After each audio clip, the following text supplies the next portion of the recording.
Olá, sejam bem-vindos, sejam bem-vindas ao nosso bate-papo semanal.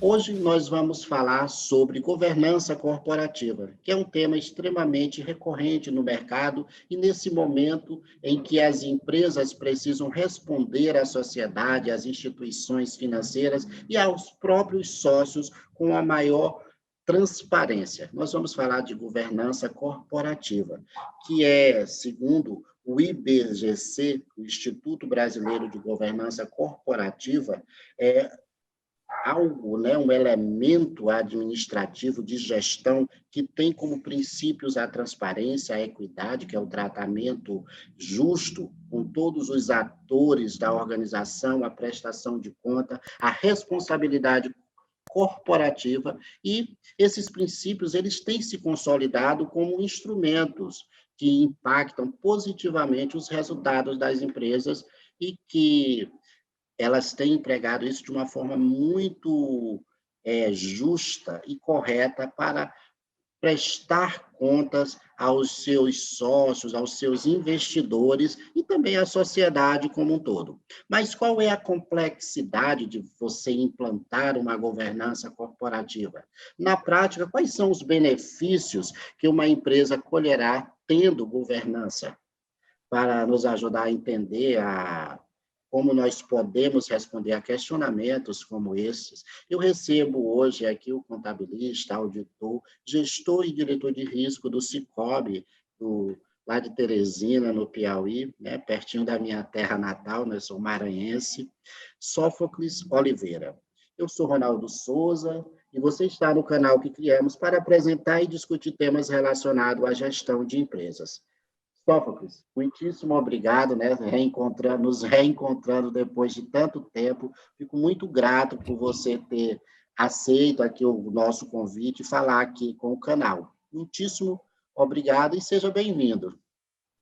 Obrigado, Ronaldo. É uma satisfação também minha, né, poder reencontrar pessoas que fizeram parte do início da minha carreira, né? Você, a Fátima, né? São pessoas que realmente eu tenho uma grande estima, né, uma grande consideração, porque foram até incentivadores, né, quando viram aquele estagiário lá, né, fazendo algumas besteiras, errando algumas vezes, mas vocês viram que tinha um potencial ali concentrado, né, e foram me impulsionando lá, né, principalmente a Maria de Fátima, que eu trabalho diretamente com ela me ajudou bastante nisso. É um grande prazer poder realmente reencontrar. E você, Sófocles, tem uma jornada profissional das mais interessantes, né? E para a gente começar aqui o nosso bate-papo, eu queria que você falasse um pouco aí dos caminhos que você trilhou, né? Que caminhos te trouxeram até hoje você ocupar um posto como esse, de uma responsabilidade como a que você tem hoje?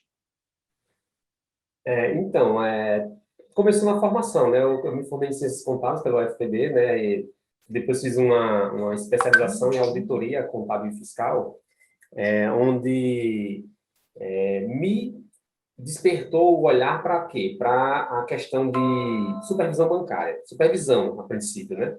Depois veio a questão de supervisão bancária. Na época eu estava cursando a pós, né? Em auditoria, me veio o convite para participar de uma seleção no Sicoob, né, no Sistema Cooperativo de Crédito, né? E daí eu consegui o êxito na seleção e me apaixonei realmente por auditoria, pelo sistema financeiro, pelo sistema cooperativo, e daí eu fui desenvolvendo, né? Obtive algumas certificações bancárias, né, ou de supervisão, né, as principais, o CNAE, né, que é o Cadastro Nacional de Auditores Independentes, e o CPA 20, né, da Anbima, né, uma certificação bancária, né, que eu estou até renovando agora. Aí, quanto a isso, comecei a trabalhar na ABD, como vocês, né, na ABD Empreendimentos, e depois disso fui para o Sicoob. Passei alguns meses com vocês, depois para o Sicoob. Lá eu me especializei nessa área de supervisão, gestão de risco, compliance, prevenção a fraudes e combate, né, à fraude e à prevenção à lavagem de dinheiro. E daí eu fui cada vez mais me enveredando nesse ramo profissional, né, de supervisão bancária e supervisão financeira. Acho que lá para mais ou menos 2017 veio um desafio grande para mim. Você falou do Maranhão no início, né? Aí eu lembrei de uma situação que eu vivi no Maranhão. Eu fui convidado, né, pela gestão do Cicobi, que eu estava atuando, a implantar uma cooperativa, né, no Maranhão. Ela é localizada em Balsas, no sul do Maranhão, né, Balsas. E eu fui lá ser o gerente de implantação dessa cooperativa. Então, eu implantei toda a parte de processos operacionais internos, de governança, né, principalmente junto aos órgãos de governança, Conselho Fiscal, Conselho de Administração, diretoria. E após essa implantação aí, eu fui trabalhar em São Paulo, né, na CNAC, né, Confederação Nacional de Auditoria Cooperativa, que também era ligada ao Cicobi, né, sediada em Brasília, mas eu trabalhava no escritório de São Paulo. E de lá, recentemente, em 2021 agora, março de 2021, eu recebi um convite, né, comecei a negociar com o Cicobi novamente, e vim para Teresina, no Piauí, para assumir o cargo de diretor de risco, né, diretor organizacional e de riscos dessa instituição, onde as atribuições têm muito a ver com o tema de governança, né? Exato. Então, esse é o resumo da ópera, vamos dizer assim. O que a gente pode perceber nessa sua jornada é muito foco e muito estudo, né? Sem dúvida, sem dúvida. Uma das minhas... eu acho que da maioria dos profissionais, né, que querem realmente alcançar degraus, né, na sua carreira profissional, seria uma habilidade profissional chamada aprendizagem contínua, né, ou eterno amador, né, olhar uma situação com aquele olhar de amador, aquele estagiário lá do início de carreira, onde tinha fome de aprender, onde perguntava, questionava, lia bastante, assistia a coisas interessantes, né, que pudesse agregar conhecimento. Então, acho que a aprendizagem contínua deve ser uma habilidade de qualquer pessoa, né? É uma das principais. Exato. Mas, Sófocles, eu falei aqui no início, né, dessa importância, né, da relevância de que hoje o mercado tem dado muito à governança, esse termo, mas na sua visão, por que que é tão necessário, é tão urgente as empresas terem essa atenção com a governança? Por que que nós precisamos falar mais sobre governança? A governança, na verdade, assim, o termo governança, né, ele vem por incrível que pareça, ele vem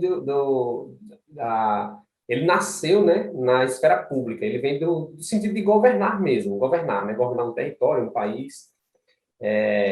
Agora, aquela governança bem feita, né, bem arrojada, atendendo a todos e a tudo, né, aos princípios, à ética, à transparência, à equidade, como você bem falou no início lá, do conceito do IBGC, os pilares da governança, né? Então, ele traz da esfera pública esse conceito de governança, governar a governança. Só que teve um detalhe aí, foi na iniciativa privada que ela encontrou um terreno fértil, né, para se moldar com um caráter mais sublime, assim, entendeu? Mais vamos dizer assim, mais arraigado mesmo na cultura de proteção, de transparência, isso tudo motivado pela exigência do mercado, inicialmente, né? Então, eu tenho ali, inicialmente, a disciplina de mercado exigindo o quê? O cumprimento de regras, a exigência dos consumidores, cumprimento de normas e regras, né? A combate a coisas não... eu não queria dizer o termo corrupção, né? Mas, assim, a combate a coisas não éticas, né? Qualquer tipo de discriminação na empresa, que a equidade que você falou bem, né? Qualquer desvio de conduta, aí está ligado também à ética e à transparência, né? A comunicar um fato aos seus administradores, às partes interessadas, né? Ao seu consumidor, uma situação que está acontecendo na empresa, ou um escândalo que houve na empresa, então ele ser transparente com o público naquela situação, Um escândalo que eu falo assim, qualquer situação de natureza que possa tirar o foco da empresa. Por exemplo, uma empresa que teve um escândalo ambiental, uma barragem que estourou, um vazamento de alguma coisa, então ela ser transparente com a sociedade no que ela está fazendo para combater aquele dano, no que ela está fazendo para prevenir que novas situações aconteçam, e da melhor forma que ela vai reparar aquele dano causado. Então, a governança vem desde uma disciplina de mercado, o mercado lhe exigir, né, o consumidor lhe exigir boas práticas, aí depois vem cumprimento de normas, compliance, transparência, né, você saber comunicar ao seu público e às suas partes interessadas o que está acontecendo na empresa, qual a sua estratégia, qual o seu diferencial e a aproximação, principalmente, do consumidor. Porque acho que nenhum consumidor quer comprar, vamos dizer assim, uma madeira, por exemplo, que ele saiba que tenha vindo de um desmatamento legal, né? Então, isso são situações bastante corriqueiras hoje em dia, a defesa de posições, a defesa de propósito, de postura. A gente nota muito isso na sociedade. E isso está sendo exigido dos governos e das empresas. Só porque, quando você fala, né, de toda essa questão da governança, né, me veio aqui na cabeça um termo que está muito em moda. Vou usar a palavra moda só para poder realçar isso, que é o termo ESG, né, que hoje todas as empresas precisam estar ligadas nas questões sociais, ambientais, e lá aparece o G da governança, que é um dos elementos aí que hoje as instituições financeiras elas têm planejado cada vez mais exigir das empresas que elas tenham esses compromissos, inclusive com toda essa questão de capitalismo social, capitalismo verde, essas coisas todas. Então, temos essas variáveis aí, né, que tornam ainda muito mais urgente as empresas estarem atentas à governança. Isso mesmo, isso mesmo. A gente percebe hoje em dia assim, que as empresas, né, além de prestar o serviço, né, ou o produto que ela vende, ela busca cada vez mais estar alinhada, né? A sua estratégia está alinhada a quê? Aos princípios da governança. Ela já tem isso no seu dia a dia, né? As que realmente adotam. E governança por quê?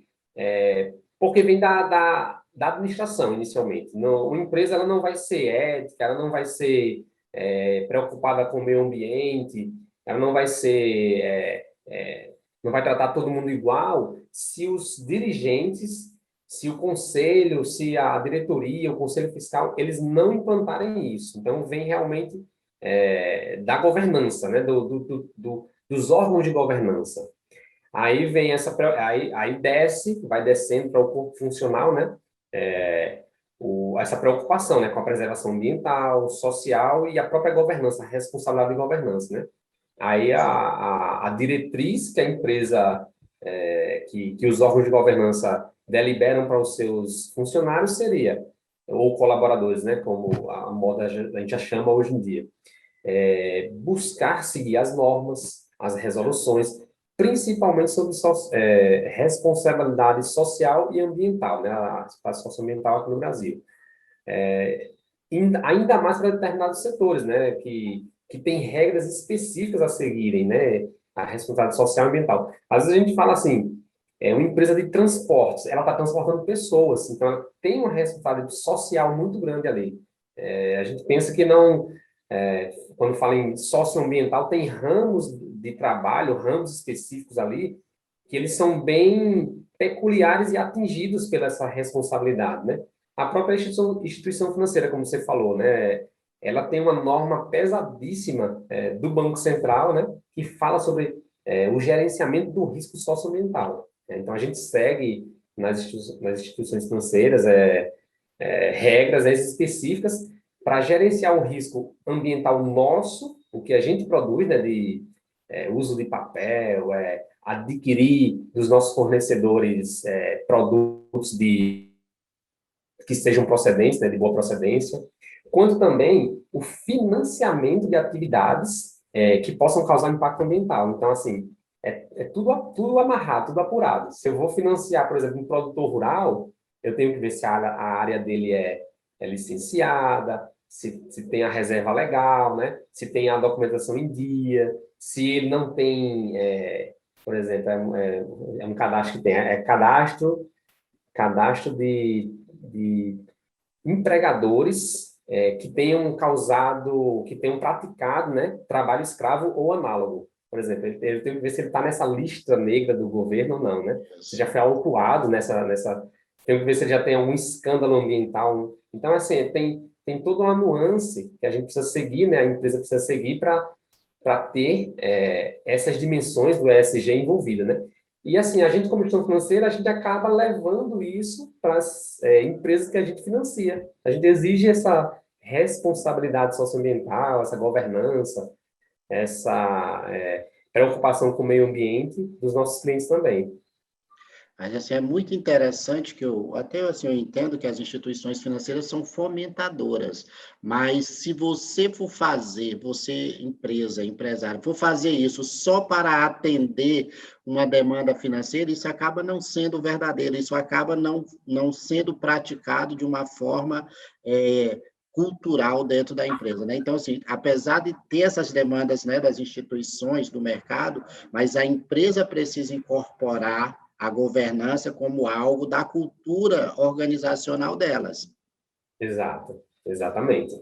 É meio que ela adota a governança para se manter, para ser bem vista, para ser competitiva, né, nos dias de hoje, porque até a própria sociedade está muito mais exigente com o tema, né?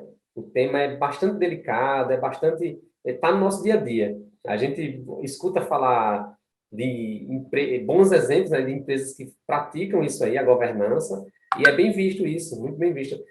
Tudo vem assim com a questão da segregação de funções, a capacitação, a preocupação, né, com o meio ambiente.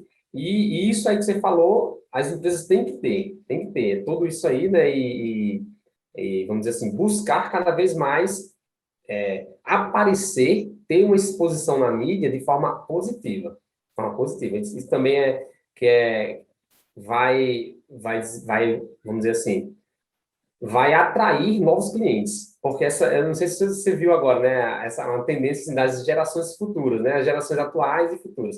Eles estão muito preocupados com causa e propósito, na verdade. É muito simples hoje em dia a gente ver eu já tive caso na empresa já, quando eu estava na auditoria lá na KNAC, né, um trainee, ele deixar tudo de lado para defender uma causa que ele tem, um propósito que ele tem de viajar, de se especializar numa determinada área, de fazer uma ação social. Então, as pessoas estão buscando nas empresas realmente algo que espelhe elas, que atraia, não é só um produto, porque se você for olhar hoje em dia, os produtos são muito iguais, os serviços são prestados muito iguais. Então, a não ser quando tem um ramo específico que se especialize numa área, numa prestação de serviço mais com um requinte, mais um luxo a mais, mas no geral, os produtos são muito iguais, as prestações de serviço são muito iguais. Então, eu tenho que me destacar em questões como essa: proximidade ao meu público, pós-venda, atendimento, transparência, tratamento igualitário. Isso, Sófocles. Desculpa até eu te interromper, mas isso vem muito para um termo que o marketing tem usado muito hoje, né? Que é falar da tal experiência do consumidor. Que experiência você vai proporcionar ao teu cliente ao consumir um produto seu? E aí onde está a grande diferença, né? Isso que você falou, né? O marketing resume nessa tal da experiência do consumidor. Exato. Mas eu te ouvindo falar aí, né, falando da questão das gerações, né, atualmente tem até uma discussão aí bem midiática na internet sobre as diferenças, sobre o que é relevante para a geração milênio, para a geração Z, Y, Isso, essas né? coisas aí, né? Eles discutindo isso, mostrando quem nasceu de 1980 até os anos 2000, o que é que eles pensam, quem nasceu de até 2010, o que é que pensa? E isso mostra muito que esse pessoal mais novo que está chegando no mercado aí, que está aí na casa dos seus 20 e poucos anos, eles têm esse engajamento, essa preocupação socioambiental, essa questão do propósito pessoal deles está linkado com a das empresas, e todas essas questões, né, a governança, ela conversa com todas essas questões, né? Verdade, verdade. Assim, a, tudo, como eu falei, né, tudo vai da administração, né? E a administração de uma empresa, ela quer ver o quê? A empresa crescer. Então, assim, se eu não faço a leitura do meu público, do meu consumidor, do governo mesmo que está me exigindo, do banco que está me exigindo determinadas regularizações ou compliance, cumprimento de regras, para que eu me mantenha competitivo, aí ele não vai ser atrativo. Então, realmente, tudo vai ali, ele vai ter que criar condições, né, estratégia de negócio, referente ao que o mercado exige, a exigência do mercado mesmo, né? Sobretudo, assim, se você notar, começa em empresas de capital aberto, né? Você viu que grandes empresas, atualmente, né? Elas estão muito voltadas para esse lado ambiental, né? Carbono zero, eu acho que eu vi até uma propaganda recente que é net zero, né? Até 2000, ou seja, passou a ser planejamento estratégico de longo prazo. A Eu tenho que JBS, né, está com a propaganda na TV falando sobre isso. sobre chegar lá em 2030 com zero de algum tipo de dano ao meio ambiente, entendeu? Então, realmente, e se você percebeu no início da pandemia lá, as empresas deixaram de fazer comercial de produto delas, porque elas entenderam até que o momento, isso vem da governança, isso vem da sensibilidade, da leitura do mercado, da leitura do público, né? Da situação. Elas fizeram comerciais assim, voltado para em que eu posso te ajudar. Eu tô me unindo com o meu concorrente para prestar um melhor serviço para você. Empresas de internet, por exemplo, se juntaram para tornar a nossa rede de internet do Brasil mais rápida, porque todo mundo estava em casa consumindo isso aí. Empresas de carros, não tinha mais propaganda do seu carro, que era melhor que o outro, não. Tinha propaganda voltada para fica em casa, para vai dar certo. Então, assim, as empresas, realmente elas fazem a leitura do público, das suas partes interessadas, né? E aplicam a governança na essência, né? Elas buscam atender aos quesitos da empresa, sim, mas buscam atender ao quesito do seu funcionário, do seu consumidor, do governo. Então, é realmente uma simultaneidade dos princípios, da aplicação dos princípios. Tem que ser aplicado de forma simultânea, sim. Por quê? Se eu sou ético, mas não sou transparente, isso não vai se conversar bem, entendeu? Se eu sou transparente, mas não tenho equidade, também não vai dar certo. Aí eu tenho que segregar funções, eu tenho que capacitar minha equipe, eu tenho que fazer coisas que o mercado pede. Que o mercado pede que o meu funcionário atenda bem o meu cliente, que faça um pós-venda bem feito, que tenha uma interação com o governo, com o ambientalista, com seja quem for necessário para que a roda gire, né? A empresa funcione e todos fiquem satisfeitos. E que atenda a princípios de responsabilidade social e ambiental. É muito interessante nisso, né? Que a gente falando de temas que está dentro desse pacote que a gente chama de governança, né? Uma outra coisa que também está muito latente é a questão de você falar de você ter as representatividades, né? De você poder incluir o maior número de pessoas, né? Da diversidade das pessoas que vêm trabalhar na tua empresa. E isso não é só por uma questão social, né? Há estudos que isso aumenta a produtividade quando você tem muita gente diferente, de gerações diferentes, de origens, de etnias, de gênero sexual, essas coisas todas. Quando você joga todo mundo dentro de um caldeirão, a produtividade também aumenta, e isso é tema também de governança, né?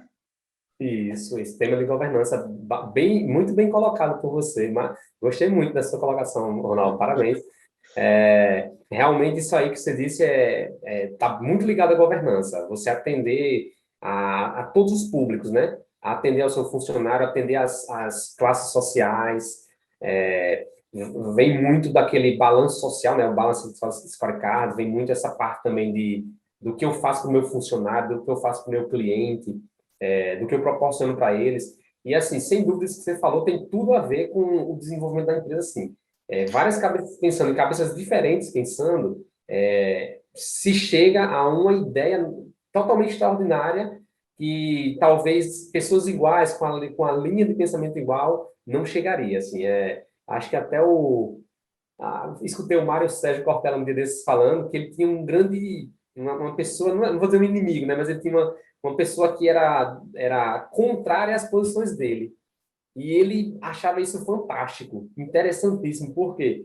Porque dali ele discutia, ele era criticado, ele via que estava errado, que ele devia melhorar, evoluir o pensamento dele. Quer dizer, uma pessoa do quilate dele, dizendo que pela aquela pessoa contraditória que tinha a pessoa dele, ele evoluiu o pensamento e ali nascia um novo pensamento, uma nova ideia, ou ele contribuía também para a melhoria do pensamento daquele rival dele, vamos dizer assim, né? Então, realmente isso tem tudo a ver, sim, com governança, é um dos pilares, né, da governança, essa responsabilidade social, a responsabilidade de governança, né, que é a sustentabilidade, a manutenção de tudo, o atendimento igualitário a todos. E quando a gente fala, né, são tantos os elementos que compõem a governança, aí eu fico aqui e me pergunto, a governança é para todas as empresas, independente de tamanho, ou o termo a gente vai estruturar nas empresas maiores e mesmo as em menores teriam que ter algum resquício, alguma linha que pudesse levá-las nesse sentido? A governança é para todas as empresas, independente do tamanho, Sófocles? Sim, sim. É mais fácil numa grande empresa, né? Tanto é que as empresas com melhores governanças hoje são empresas grandes, empresas que proporcionam o quê? Uma segregação de função, um conselho separado da diretoria, né? Porque numa empresa familiar, vamos dizer, o diretor é o conselheiro de administração, que é o proprietário, que é o filho né, herdou do pai a empresa, e fica ali aquela cabeça pensante, né? Numa empresa maior já tem um conselho de administração apartado da diretoria, né? Um conselho fiscal, fiscalizando tudo, um controle interno, compliance. Então, é mais fácil implantar uma governança numa grande empresa, sem dúvida, mas a pequena é possível sim. Agora, sim, a gente tem alguns entraves em relação a isso, né, que é a falta de maturidade empresarial de vários ramos, né, do empresariado brasileiro, como de forma geral, assim, né, muitos abrem a empresa sem planejar, por exemplo, sem planejar, sem buscar um SEBRAE, uma entidade aí começa a levar a empresa a expandir sem muita noção assim de capacitação, mas assim a gente nota que o cenário vem mudando, eles estão buscando mais capacitação, mais investimento, o que vai facilitando a implantação, né, claro. Então o pequeno empresário ele deve atentar para esses pequenos detalhes que vai fazer a diferença, né, que é primeiro o patrocinador maior, que é o administrador da empresa, né? O administrador da empresa, ele fazer, ele decidir por implantar a governança da sua empresa. Decidir, primeiramente. Aí, cumprir regras, uma coisa que o brasileiro não gosta muito é pagar os impostos, né? Porque até de forma eticamente falando, ele só pode concorrer à licitação, até vender sua empresa para uma outra que quer incorporá-la, se ele tiver com tudo em dia, não tiver passivos trabalhistas, passivos fiscais. Então, vem disso daí. Aí vem da segregação de funções, né, conflitantes. Você vê que uma coisa simples, né? Você está no supermercado e vai pedir, o caixa lá passa 2 vezes o sabonete que você comprou. Ele tem que fazer o quê? Pedir para o supervisor vir estornar. Por quê? Porque aquilo ali é um simples ato de segregar a função. Segregou ali, né? Não dá a mesma autonomia para o caixa que recebe o dinheiro para ele estornar aquilo ali, né? Então, isso é segregar a função, um exemplo bem simples, né? Aí vem atenção ao público. Um pequeno empresário, toda empresa quer ser uma referência no atendimento ao público, né? Então, o pequeno empresário pode adotar a atenção ao público, né? A atenção à leitura do mercado, o que pesquisa de satisfação, ele vai sair da loja dele, ele bota lá, o que lhe faltou, o que lhe agradou, o que eu posso melhorar. Isso aí é preocupação com o público dele. Então, note que pequenas ações podem levar uma pequena empresa a ter o seu negócio ligado à governança, né? E ainda por cima ter um negócio sustentável. que vai perdurar, vai ter uma longevidade maior, né? Uma longevidade mais plena, né? Vamos dizer assim, porque ele vai consolidar sua marca no mercado, sem dúvida. O que a gente pode dizer, então, de uma forma mais simplificada, né? Assim, ver se eu entendi o que você falou, é que mesmo que ele não tenha, uma empresa menor não tenha todos esses artefatos, todos esses instrumentos que a governança exige, mas que ele pegue os conceitos da governança e aplique no dia a dia da empresa dele, né? Pega lá questões da ética, da responsabilidade, aquelas coisas todas, e aplique. Mesmo se não tiver um conselho de ética, se não tiver uma auditoria interna, um conselho de auditor, se não tiver um conselho administrativo, ele não vai precisar de tudo isso, mas se ele pegar os conceitos da governança e aplicar. Perfeito. Seria isso, Perfeito. né? Esse resumo, até acho que eu me prolonguei demais, mas esse aí é o resumo mesmo. Ele fala pequenas ações no seu dia a dia, ligado aos princípios de governança, que vão lhe demonstrar sua preocupação com o público, com o funcionário, com o meio ambiente, com a sustentabilidade, e vai aplicar isso no seu dia a dia e transformar a sua empresa numa empresa com uma sólida governança corporativa. Ótimo. Só porque a gente está já concluindo aqui, terminando, né? O tempo voa, a gente é muito rápido, a gente começa a falar e o tema é um assunto tão gostoso da gente falar, o tempo passa muito rápido. Mas para a gente concluir aqui o nosso bate-papo, hoje, o que é que te move como profissional? O que é que te faz vibrar como profissional? Eu acho que, assim, qualquer profissional fica satisfeito quando ele é bem sucedido no que ele vai fazer, né? No que ele vai fazer. Se ele é lembrado, assim, como os nomes da gente, né? Ronaldo, o Sócrates, ele é lembrado em determinada situação porque ele teve uma construção de carreira sólida. Então, acho que o que me move, assim, mais é dar essa continuidade, essa retidão na carreira, essa contribuição para as empresas que eu passo, assim, para os funcionários que eu lidero, né? Eu sou um líder assim que eu busco fazer uma leitura, né? Hoje em dia está muito na moda aquelas questões das soft skills, né? E saber lidar, porque técnica a gente adquire em qualquer curso, numa leitura. Eu acho que você gerenciar uma equipe, olhando para o processo, olhando para as pessoas, e tendo êxito nisso aí, eu acho que é o que me faz, me dá gás, né? Me motiva, assim, receber, gerir e ter o feedback que a pessoa que está sendo gerida, ela está gostando da sua forma de gerenciar. Eu acho que é uma das coisas que motiva qualquer funcionário, é ter feedbacks positivos, né? E, sobretudo, naquele negativo que você tiver, você procurar contorná-lo e enriquecer o seu portfólio, né, seu currículo, melhorando aquela gap que lhe falta ali. Sófocles, muitíssimo obrigado aí, certo, pelo seu tempo, por você ter reservado esse tempinho aqui para falar conosco e falar sobre um tema tão importante. Muito obrigado mesmo. Obrigado você, Ronaldo. Um grande prazer lhe reencontrar, né? Ter contato com o início da minha carreira, né? Vamos dizer assim. E só reafirma assim aquilo que eu falei de você ver o mundo com olhos de amador, né? Você olhar para uma coisa e ter, embora que você já execute ela há tantos anos, como eu já estou fazendo, mas cada dia é um dia novo e que traz isso aí que você falou no final, né? A motivação. Obrigado, Ronaldo. Pessoal, esse foi Sófocles Oliveira, né, um colega, um amigo de longa data que veio fechar aqui um ciclo conosco, né? Esse nosso bate-papo aqui, ele está fechando esse primeiro ciclo de entrevistas que eu tenho colocado aqui no canal.